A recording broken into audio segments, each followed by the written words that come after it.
할렐루야! 오늘은 세종을, 내일은 대한민국과 온 땅에 전도와 선교의 사명을 감당하는 세종순복음 드림교회입니다.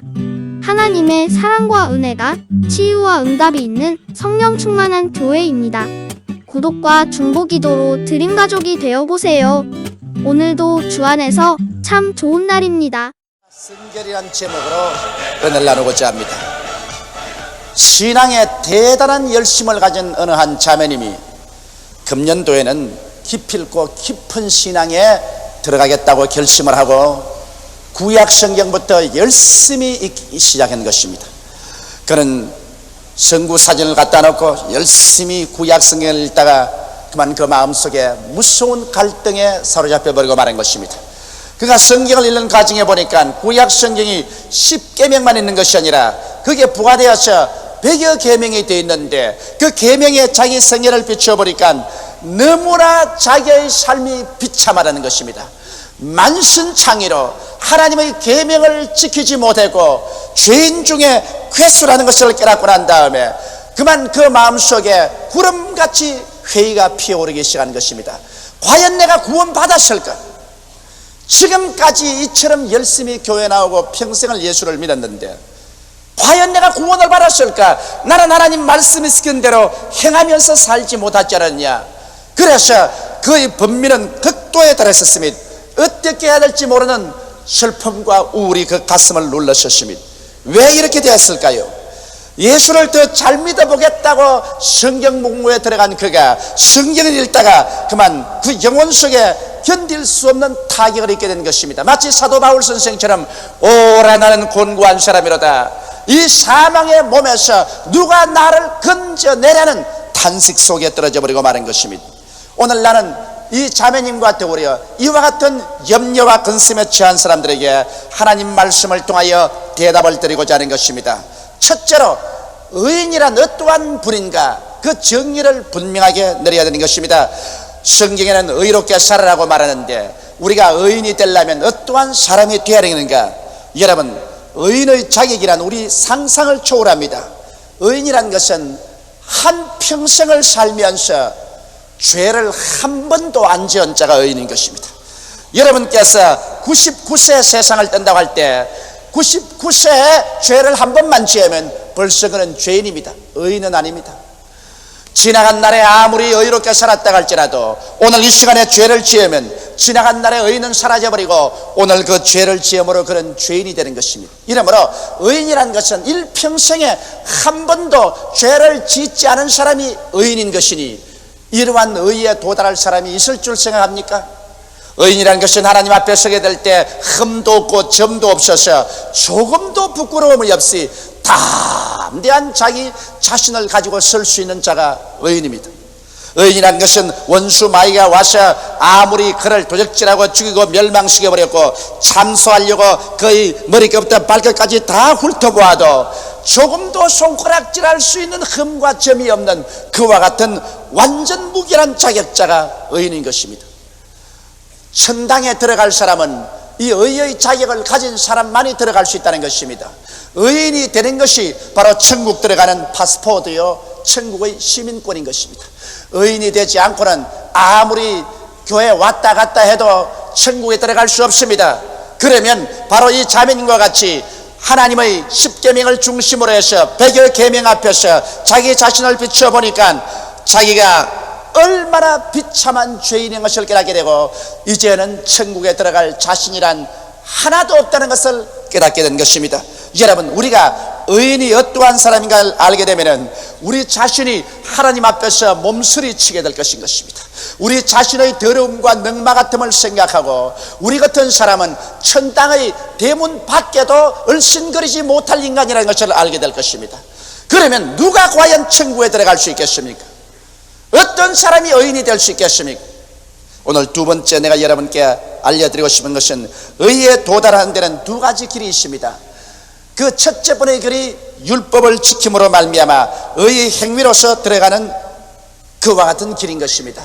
그런데 여러분, 율법 행위로서 우리가 의인이 될 수 있으려면 하나님의 10계명으로부터 해서 부과된 100여 계명을 다 지켜야 하는 것입니다. 내 앞에 다른 신을 두지 말라, 우상에 절하지 말라, 하나님의 이름을 망령되이 부르지 말라, 안식일을 거룩히 지켜라, 내 부모를 공경하라, 살인하지 말라, 간음하지 말라, 도적질하지 말라, 내 이웃을 거짓 증거하지 마라, 내 이웃을 탐하지 마라. 그 점이야 내가 다 지키지요. 여러분 조금 더 기다리십시오. 예수님께서는 하나님의 계명을 해석할 때 외부적인 행위로만 해석한 것이 아니라 우리의 마음의 동기부터 벌써 의로워야 된다는 것입니다. 성경 말하기를 내 이웃을 미워하면 벌써 살인했다고 말한 것입니다. 사람이 여자를 보고 마음속에 음욕을 품으면 이미 간음했다고 말한 것입니다. 행위로 안 했다고 할지라도 마음의 동기가 벌써 미워하면 살인했고 음욕을 품으면 간음했다고 말하기 때문에 이와 같은 의를 이루지 아니하고는 절대로 의인이 될 수가 없는 것입니다. 이렇기 때문에 인간은 율법 행위로 이롭게 될 수 없고 벗어날 수 없는 죄책으로 몸부림치게 되는 것입니다. 베드로를 보십시오. 베드로가 밤이 맞도록 그물을 던졌으나 잡은 것이 하나도 없었습니다. 아침에 해변가에 배를 떼놓고 그물을 실었는데 예수께서 군중과 함께 오셔서 배 위에 올라타시고 조금 해변가에서 떠나기를 원하셨습니다. 그리고 예수님께서 그곳에서 앉아 설교 마치시고 난 다음 베드로를 보고 말씀하시기를 깊은 데 가서 그물을 던져 고기를 잡으라고 말하셨습니다.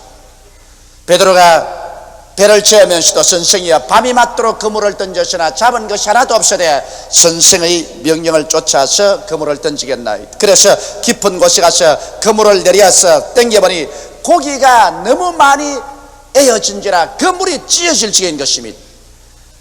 그래서 이웃에 있는 베드로와 친구 요한과 야고보를 불러서 그 배에도 가득 채워놓고 난 다음에 급기야 베드로의 마음속에 예수님은 평범한 선생이 아니라 하나님인 것을 깨닫자 말자 마음속에 무서운 죄책감을 느끼게 된 것입니다. 그래서 그런 예수님 발 앞에 엎드려서 주여 나를 떠나소서, 나는 죄인이로소이다. 사람은 하나님 앞에 섰다고 생각할 때 그 마음속에 죄악이 드러나고 그 죄책으로 말미암아 견딜 수가 없는 것입니다. 인간은 생리적으로 어찌할 수 없는 죄책의 노예인 것입니다. 성경에 보면 이사야는 우시야 왕이 죽었을 때 너무나 탄식스럽고 슬퍼서 성전에 들어가서 기도하다가 장엄한 환상을 보게 된 것입니다. 하늘 문이 열리고 하늘을 쳐다보니 하나님의 거룩한 성전이 보이는데 하나님께서 보좌에 높이 앉았고 그 하나님의 의복은 성전에 가득하고 연기가 가득히 피어있는데 서랍천사들이 거룩하다 거룩하다 거룩하다 만군의 주 여호와라고 말할 때 그 음성에 성전의 문지방이 흔들렸었습니다. 그를 보자 그만 무섭게 이사야는 그 마음속에 죄책에 짓눌렸습니다. 오 화로다, 내가 망하게 되었도다.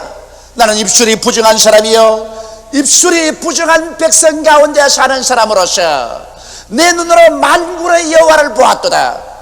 절망해 버렸습니다. 하나님을 보면 즐거워야 될 것인데 이사야는 하나님을 보고 그 마음에 절망했었습니다. 화로다, 나는 망하게 됐다고 말한 것입니다. 그 무서운 죄책으로 그는 정신을 차릴 수가 없었습니다. 이것이 오늘 인간의 운명인 것입니다. 인간이 아무리 자기가 잘났다고 하나 하나님 앞에 서게 될 때 우리의 죄악으로 말미암아 우리는 죄책으로 몸부림칠 수밖에 없습니다. 성경은 말씀하기를 의인은 없나니 하나도 없습니다.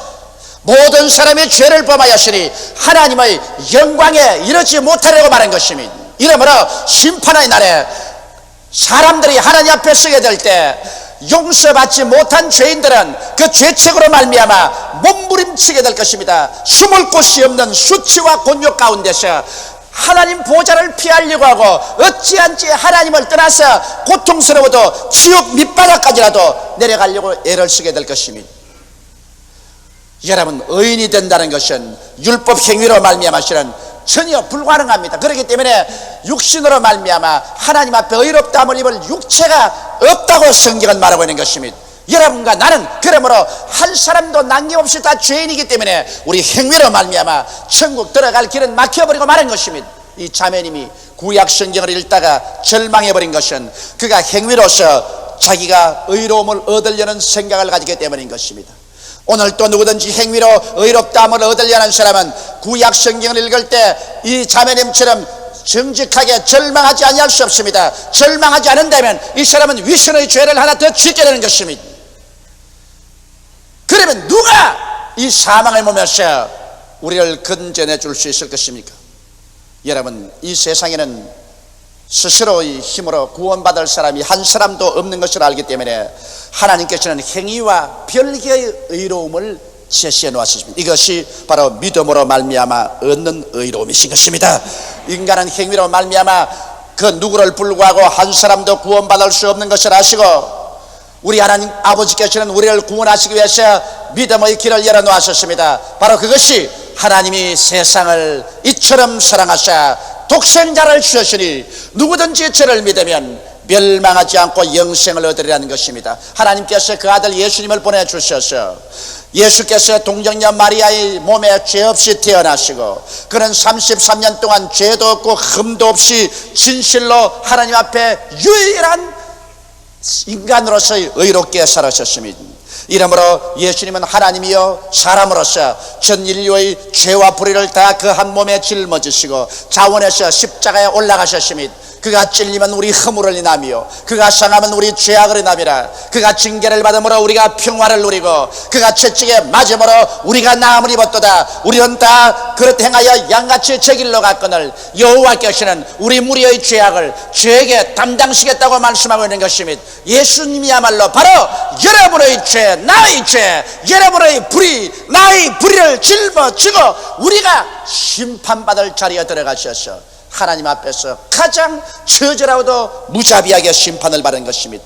하나님께서는 그 아들 예수를 보지 않으셨습니다. 인류의 죄악을 예수 그리스도를 통해서 보았었습니다. 그러고 난 다음 하나님께서는 그 보좌에서 일어나셔서 하나님의 최대의 진노의 불길을 쏟은 것입니다. 예수님은 십자가에서 하늘과 땅 사이에 매달려 하나님의 그 격렬한 심판을 받을 때 견딜 수 없는 고통 가운데서 하나님이여 하나님이여 어찌하여 나를 버리시나이까 처절한 절규를 하신 것입니다. 예수님은 여러분과 나를 이 세상에서 의인으로서 낳기 위해서 그는 가장 처절한 영혼의 고통을 당하는 것입니다. 그리스도의 당한 그 영혼의 고통의 깊이는 어떠한 사람도 이해할 수 없을 것입니다.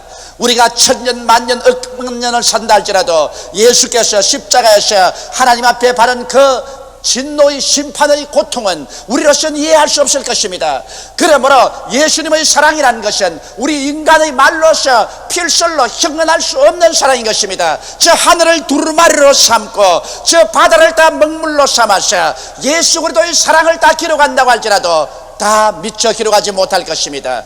그러므로 이와 같은 그리스도의 사랑을 통해서 하나님께서는 우리의 일생의 죄악을 다 청산해버리고 난 다음 죄를 지었음에도 불구하고 못났음에도 불구하고 버림을 받아야 마땅함에도 불구하고 이제 예수를 믿음으로 말미암아 법적으로 얻는 의가 아니라 행위로 얻는 의가 아니라 믿음으로 말미암아 여러분과 나를 의인으로서 하나님이 인정해 주시는 것입니다. 실제로 성결이 있습니다. 여러분, 성결한 것은 의가 법적으로 지위를 인정해 준 것이면 성결은 실천적인 변화를 체험하는 것입니다. 이제는 의인이 되었은즉 이제는 의인답게 그 생애가 변화되는 것이 바로 성결인 것입니다. 그러므로 법적으로 의인이 되었으면 그에 해당하는 인격이 바로 성결인 것입니다. 성결은 지속적인 체험인 것입니다. 예수를 믿고 난 다음에 하루아침에 옆구리에서 천사의 날개가 나와서 그만 성결하게 돼서 날아가는 것은 아닙니다. 여러분, 어떤 신학자들은 말하기를 예수 믿고 난 다음 성결은 눈 깜박할 사이에 죄성이 다 사라지고 성결하게 이루어진다는 신학자도 있지만은 제발 그렇게만 된다면 나는 얼마나 할렐루야를 할지 모르겠습니다. 그러나 예수 믿고 내가 법적으로 의롭게 되었으니 이제 의롭게 살려고 할 때 마음속에 다가오는 갈등과 투쟁이 말로 다 할 수가 없습니다. 내 속사람은 하나님의 법을 즐거워하여 하나님의 법을 삼하고 따라가려는데 내 육신의 사람이 내 속사람을 포로로 사로잡아 죄를 짓게 하니 곤고하기 말로 다 할 수 없습니다. 그러므로 예수 믿고 의인이 된 사람은 천당 올라갈 때까지 그 마음속에 갈등과 투쟁이 있는 것입니다. 갈등과 투쟁이 없는 것은 구원받지 않았기 때문에 그런 것이고, 구원받은 사람은 그 마음속에 의로운 법적인 지위를 얻었기 때문에, 그래서 영성이 들어오고 성령이 들어와 계시기 때문에 하나님의 거룩함으로 살아야 되겠는데, 육체의 부패성이 있어서 거룩해 살지 못하도록 자꾸 죄를 생각하게 하고 죄를 짓게 함으로 죄와 싸우는 피투성이의 투쟁이 이루어지는 것입니다. 그러므로 하나님의 가장 거룩한 사도인 바울조차도 오라 나는 곤고한 사람이로다, 이 사망의 몸에서 누가 나를 건져내라고 말한 것입니다. 이와 같은 투쟁이 없는 신자는 그런 죄와 타협하였던지 안 그러면 죽어버렸던지 한 사람인 것입니다. 여러분과 나는 크고 작은 죄에 대한 갈등과 투쟁이 계속 있는 것입니다. 그러므로 여러분과 내가 계속 성령의 능력을 의지해서 싸워야 되는 것입니다. 이와 같이 점진적으로 내일은 오늘보다 좀 더 나아지고, 다음 달은 금번 달보다 좀 더 나아지고, 명년은 금년보다 좀 더 나아지고, 우리 인격적인 변화가 다가오는 것입니다. 그러나 여러분, 이 성결은 인간의 힘으로는 안 됩니다. 이것은 울어도 안 되고 힘써도 안 되고 애써도 안 됩니다. 성결은 하나님의 성령의 능력으로만 될 수 있는 것입니다. 바울 선생이 말씀하기를, 그러므로 그리스도 예수 안에 있는 자에게는 결코 정죄함이 없나니 이는 그리스도 예수 안에 있는 생명의 성령의 법이 죄와 사망의 법에서 너희를 해방하였도다. 오늘 여러분과 나를 죄의 부패성에서 해방시키는 것은 성령의 능력밖에 없습니다. 이러므로 예수 믿고 성령이 속에 들어와 계시면 성령 충만함을 받아야만 되는 것입니다. 성령 충만함 받아 성령의 불이 충만해서 성령께서 여러분과 나를 붙들어 주어서 여러분과 나의 속에 죄성을 매일매일 불태워 줘야 되는 것입니다. 나쁜 성격도 불태워 줘야 되는 것입니다. 음란하고 방탕한 성격도 불태워 줘야 되는 것입니다. 세속적인 그런 성격도 불태워 줘야 되는 것입니다. 성잘내는 성격도 불태워 줘야 되는 것입니다. 우리가 우리의 나쁜 성격을 주 앞에 가지고 나와서, 하나님, 나는 예수 믿고 하나님 아들이 되었으니 예수 믿고 하나님 아들 되고 의롭게 된 사람처럼 살게 성결하게 만들어 주옵소서. 기도할 때 하나님의 성령이 여러분과 나와 더불어 일해 주어서 여러분과 나의 나쁜 성격을 불태우시고 물로 씻어서 새롭게 하시고, 이래서 날마다 향상된 삶을 향해서 걸어가야만 되는 것입니다. 만일 여러분 예수 믿는다고 하면서 이렇게 성결을 얻기 위하여 향상된 삶을 살지 않고 믿기만 하고 밤낮 죄악 가운데 몸부림친다면 그 사람의 천당은 그리스도를 믿음으로 말미암아 그리스도의 공로로 말미암아 겨우 올라갈 것입니다. 그러나 하늘에 올라갈 때 마치 불을 통해서 온 사람과 같을 것입니다. 그의 공로는 하나도 하늘나라에 올라갈지라도 부끄러움과 수치의 구원을 받고 말 것인 것입니다. 성결은 구원의 조건은 아니라 구원받았기 때문에 하나님의 능력으로 거룩하게 변화되어야만 되는 것입니다. 우리 하나님께서는 여러분과 내가 이제 거룩하게 되기를 원하시는 것입니다. 성경은 말하기를 거룩함과 화평함을 쫓아라, 이것이 없이는 하나님을 배울 수 없으라고 말한 것입니다. 우리가 예수 믿고 구원받았으되 거룩함을 쫓지 아니하고 화평을 쫓지 아니하면 우리의 기도에 하나님이 응답하지 아니하는 것입니다. 우리의 신앙에 하나님의 축복이 임하지 아니하는 것입니다. 이렇기 때문에 우리는 이제 전력을 기울여 거룩함에 이르려고 애를 쓰고 화평함에 이르도록 전력을 기울여 애를 써야만 되는 것입니다. 이것이 있어야 우리 신앙이 정진할 때 우리는 하나님과의 교통이 더 깊어지고 우리의 부르심에 하나님께서 하늘문을 여시고 우리에게 응답하여 주시는 것입니다. 사람마다 천국에 올라가면 그 영광이 다릅니다. 하늘에 있는 해의 영광이 다르고 달의 영광이 다르고 별과 별의 영광이 다른 것처럼 여러분과 내가 천국에 올라가면 우리의 모습이 다 달라지는 것입니다. 여기에는 한 교회 다 와 있지만은 천국에 올라가면 하나님 앞에서 하나님의 사랑을 받아들이는 척도도 다르고 하나님의 그 은혜를 이해하는 척도도 다릅니다. 여러분의 그릇이 다릅니다. 큰 그릇, 중간 그릇, 적은 것으로 달라집니다. 어떻게 달라질까요? 이 땅에 사는 동안에 여러분께서 얼마나 성결에 이르는가, 이것이 하늘나라에 가서 여러분의 상급이 달라지는 것이요, 여러분의 광채가 달라지는 것입니다. 지상에서 제가 설교할 때 좌세가 아닌 여러분을 바라보면 여러분 가운데 더욱 성결한 사람은 얼굴에 더 큰 광채가 나고, 덜 성결한 사람은 덜 광채가 나고, 죄인은 얼굴이 시커멓게 해서 이렇게 앉아있습니다. 별 도리 없이 그 속에 성결의 척도를 따라서 얼굴의 광채가 사람의 눈에도 보이는데 하늘나라 올라가면 여러분의 상급은 여기에서 달라지는 것입니다. 이러므로 우리가 이 땅에 살다가 주께서 오령과 천사장의 고함과 하나님의 나팔로 진이 하늘로 쫓아 강림하실 때 주 안에서 죽은 자들이 일어나고 살아남은 우리들이 변화받아 약한 몸이 강한 몸으로, 육의 몸이 신령한 몸으로, 추한 몸이 영화로운 몸으로 변화될 때 여러분이 태양같이 빛나는 영광으로 변화되시기를 주 이름으로 축원합니다. 그러기 위해서는 이 땅에 사는 동안에 우리는 성결을 얻기 위해서 피나는 투쟁을 해야 되는 것입니다. 죄와 싸우되 피 흘리기까지 싸워야 되는 것입니다. 우리가 하나님의 십계명을 지키고 나아가는 것은 구원받기 위해서 나아가는 것이 아니라 성결에 일하기 위해서 나아가는 것입니다. 구원만은 인간의 힘으로는 절대로 달성할 수 없습니다. 구원만은 윤리와 도덕적인 행위로, 율법 행위로 달할 수 없습니다. 구원은 하나님이 만드신 새로운 길을 통해야 들어가는 것입니다. 구원만은 예수 그리스도를 믿음으로 말미암아 의롭다함을 얻는 그 길밖에 없는 것입니다. 구원은 온 만민족이 다 예수를 믿기만 하면 구원을 받지만은 하늘나라의 영광스러운 광채와 상급은 여러분이 성결에 이르러야만 이룩할 수가 있는 것입니다. 오늘 우리가 성공적인 신앙생활을 하기 위해서는 그러므로 어떻게 해야 의에 도달하며 성결이 의와 무슨 상관이 있는가, 이 근본적인 신앙의 지식을 알고 나가야 여러분은 성경을 읽을 때 낙심하지 아니하고 더 영광과 감사로 가득하며 이 땅에 사는 동안 끊임없이 마음의 갈등을 가질 때도 이거 혹시 내 타락한 것이 아닌가, 버림받은 것이 아닌가 염려하지 아니하고, 이건 예수 믿는 사람이 이 땅에 사는 동안 끝없이 싸워야 될 정상적인 싸움인 것을 알고 더 용기를 내어서 싸워 나갈 수가 있는 것입니다. 다 같이 고개 숙여 기도드리겠습니다. 사랑이 많으시고 거룩하신 아버지 하나님, 하나님의 부르심을 받고 택하심을 믿어 구원받은 우리들 값없이 의롭다함을 얻은 것을 진정으로 감사하고 찬송합니다. 이 웬 말입니까? 이 웬일입니까? 인간의 율법 행위로는 절대로 달성할 수 없는, 어떤 종교를 믿어도 달성할 수 없는 그 의를 예수 그리스도를 믿음으로 말미암아 달성하였으니 이 어찌 감사하고 감격하지 아니할 수 있습니까? 천국의 패스포드를 얻었으며 시민권을 이미 확보하였으니 이 어찌 감사하지 않습니까? 내 아버지 하나님, 우리가 믿음으로 말미암아 의롭다함을 얻었은즉 그에 해당하는 성결한 생활을 날로 이루게 도와주시옵소서. 죄와 싸우되 피 흘리기까지 싸우게 도와주시옵소서. 죄성과 부패성을 우리는 성령의 능력으로 불태워버리고 그리스도 앞에 의롭게 설 수 있고 거룩하게 설 수 있게 도와주옵소서. 예수님 이름 받들어 기도드리옵나이다.